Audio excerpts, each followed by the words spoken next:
dengan menyatakan kemerdekaan Indonesia. Hal-hal yang mengenai kekuasaan dan lain-lain diselenggarakan dengan cara bersama dan dalam tempo yang sesingkat-singkatnya. Jakarta,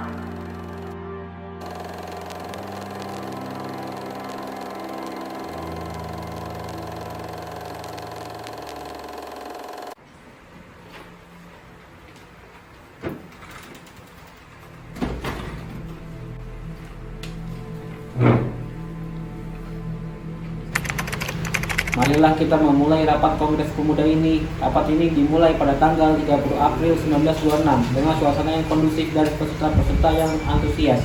Saya, Muhammad Tambrani, akan memulai rapat ini dengan mengangkat isu untuk menyingkirkan penjajahan dan meraih kemerdekaan. Marilah kita memulai Kongres ini dengan resmi. Terima kasih untuk sudah hadir dalam Kongres Pemuda ini. Bapak-bapak dan saudara-saudara sekalian, hari ini saya berdiri di depan kalian sebagai seorang pemuda Indonesia.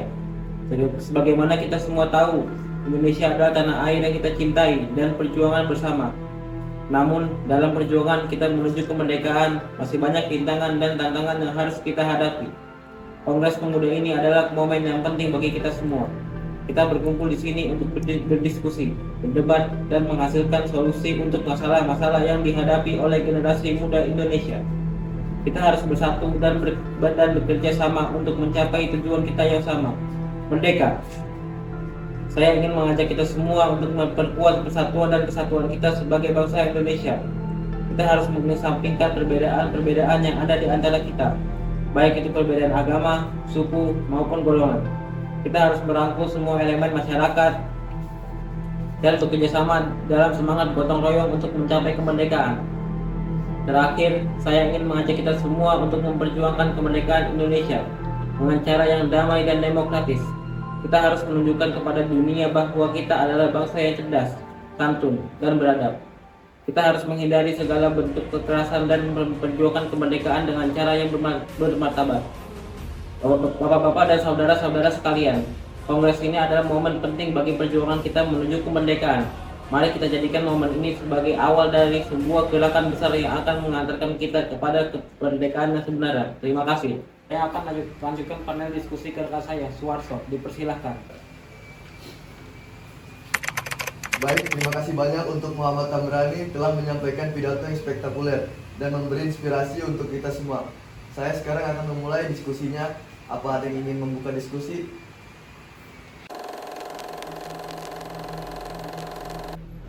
Saya setuju, karena Indonesia akan lebih maju bila kita bersatu dan tidak memikirkan perbedaan-perbedaan yang ada. Ya, saya juga setuju karena persatuan dapat membuat masyarakat di sekitar tidak mudah terpecah belah. Apakah tidak kurang? Apakah ada yang mempunyai solusi yang lebih konkret? Iya, saya juga kepikiran apakah ada solusinya. Menurut saya, mempersatukan bangsa Indonesia bisa dilakukan dengan mempersatukan bahasa. Mempersatukan bahasa merupakan salah satu cara untuk mempersatukan bangsa Indonesia. Bahasa adalah identitas suatu bangsa dan merupakan sarana komunikasi yang paling penting. Dalam konteks Indonesia, bahasa Indonesia telah dipilih sebagai bahasa nasional yang menjadi bahasa resmi dan bahasa persatuan. Dengan memiliki satu bahasa nasional yang dipahami oleh seluruh warga negara Indonesia, maka dapat memudahkan komunikasi antar wilayah, suku, dan agama yang berbeda-beda. Bahasa juga dapat menjadi media untuk saling mengenal, memahami, dan memperkuat ikatan persaudaraan antar sesama warga negara Indonesia.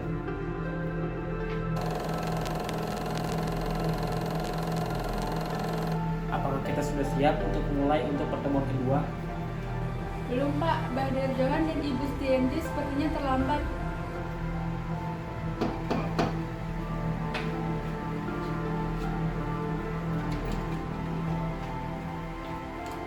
Mohon maaf atas keterlambatan kami.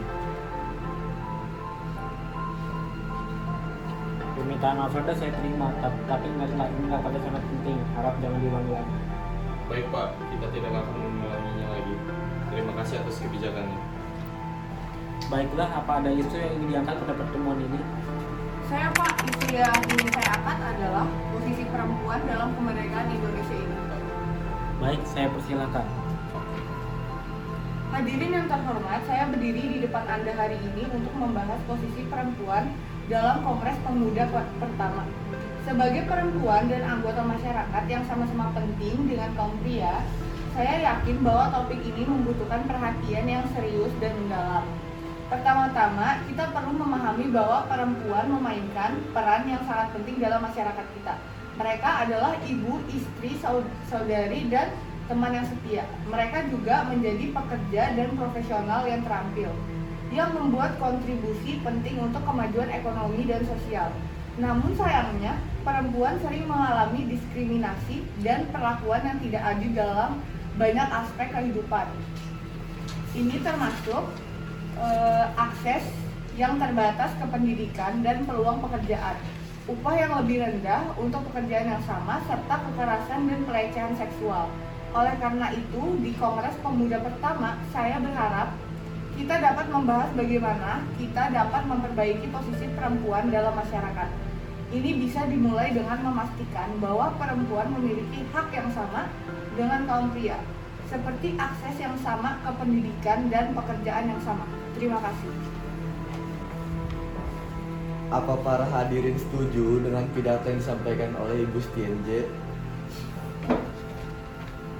Saya sebelumnya mendukung ide untuk menciptakan masyarakat yang lebih adil dan setara untuk semua orang. Ini membutuhkan kerjasama dari semua pihak. Saya setuju bahwa kaum perempuan harus memiliki hak yang sama dengan kaum pria, terutama dalam akses pendidikan dan pekerjaan. Saya juga setuju kalau kita perlu mengambil tindakan untuk mengatasi diskriminasi dalam masyarakat yang fokusnya ke perempuan. Pada pertemuan ketiga dan terakhir Kongres Pemuda pertama ini saya akan memberikan hukum kepada Muhammad Yamin. Dipersilakan. Hadirin yang terhormat, saya ingin berbicara tentang pentingnya toleransi agama dalam Kongres Pemuda pertama. Toleransi agama adalah sikap menghormati kepercayaan agama orang lain tanpa menghakimi atau merendahkan mereka. Ini adalah nilai yang sangat penting harus dipromosikan dalam masyarakat kita yang semakin multikultural dan multireligius. Di dunia kita yang kompleks dan beragam ini, setiap orang memiliki hak untuk memilih dan mengikuti agama mereka sendiri. Namun, seringkali kita melihatnya adanya konflik dan ketegangan antar agama. Bahkan di antara kaum muda yang seharusnya menjadi pelopor perdamaian dan persatuan, untuk mengatasi ini, kita perlu memahami bahwa toleransi agama adalah kunci untuk menciptakan masyarakat yang harmonis dan damai. Toleransi agama memungkinkan kita untuk saling memahami dan menghormati kepercayaan orang lain, bahkan jika kita tidak setuju dengan keyakinan mereka. Terakhir, saya ingin menekankan bahwa kita tidak boleh memandang rendah atau merendahkan agama orang lain. Kita harus menghargai perbedaan agama dan memperlakukan orang lain dengan rasa hormat, persamaan, dan keadilan. Terima kasih. Baik, terima kasih Muhammad Yamin atas pidatonya. Hadirin yang terhormat, sebelum saya mengakhiri Kongres Pemuda pertama ini, saya ingin mengucapkan terima kasih kepada semua peserta, pembicara, dan panitia yang telah membuat acara ini menjadi sukses. Saya sangat bangga melihat semangat dan antusiasme yang terpancar dari setiap peserta di acara ini. Selama beberapa hari terakhir, kita telah membahas berbagai isu penting yang dihadapi oleh generasi muda saat ini, termasuk isu-isu lingkungan, pendidikan, ekonomi, dan sosial. Kita juga telah mendengarkan pandangan dan pemikiran kita dari para ahli dan praktisi di bidang masing-masing. Akhir kata, saya ingin mengucapkan selamat kepada semua peserta dan mengucapkan terima kasih atas partisipasi aktif Anda dalam Kongres Pemuda pertama ini. Saya berharap kita dapat terus bekerjasama untuk menciptakan masa depan yang lebih baik bagi semua orang. Terima kasih.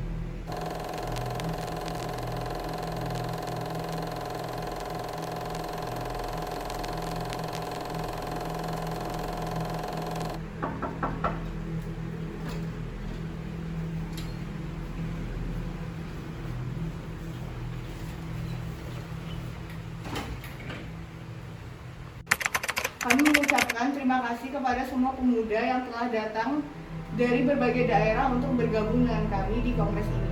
Kehadiran kalian semua sangat berarti bagi kesuksesan Kongres Pemuda kedua ini. Pada tanggal 27 Oktober 1928 dan suasana yang kondusif ini, marilah kita memulai Kongres Pemuda Selanjutnya Muhammad Yamin dipersilakan.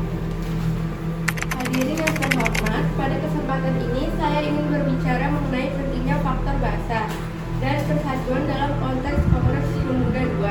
Pertama-tama mari kita bahas faktor bahasa.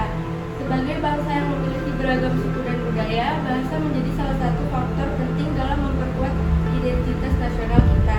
Bahasa Indonesia sebagai bahasa persatuan merupakan simbol kesatuan dan kebanggaan bagi seluruh rakyat Indonesia. Oleh karena itu, kita perlu melestarikan bahasa Indonesia dan juga bahasa-bahasa daerah sebagai warisan budaya yang berharga. Kedua, mari kita bahas faktor persatuan.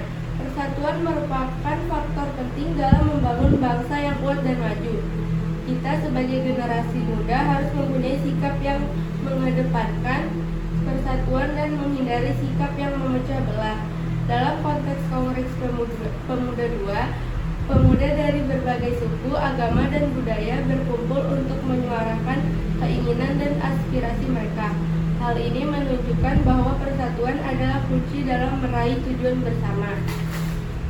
Dalam kesimpulannya, faktor bahasa dan persatuan sangat penting dalam membangun dan memperkuat identitas nasional kita.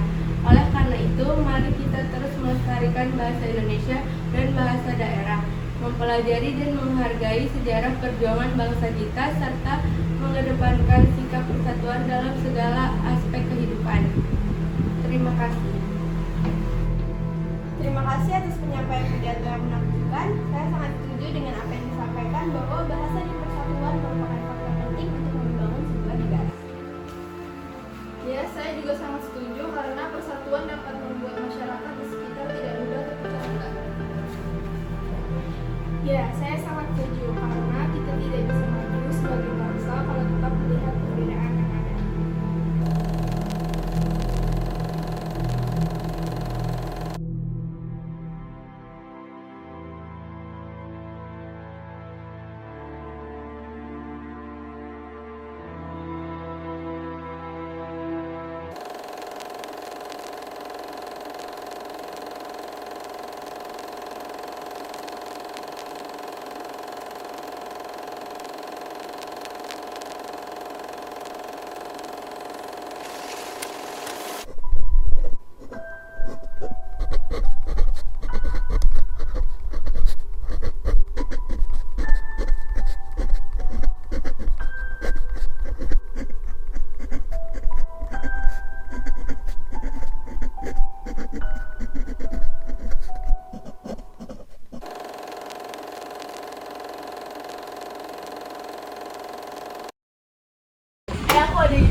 Ide bagus, sangat setuju. Indonesia sampah itu. Sudah cari rakyat Indonesia. Itu rakyat Indonesia. Indonesia nah.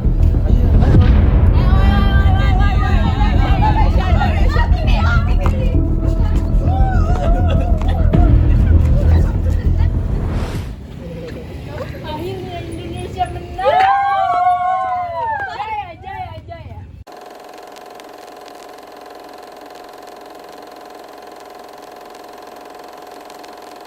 Kami, putra dan putri Indonesia, mengaku bertumpah darah yang satu, tanah air Indonesia. Kami, putra dan putri Indonesia, mengaku berbangsa yang satu, bangsa Indonesia.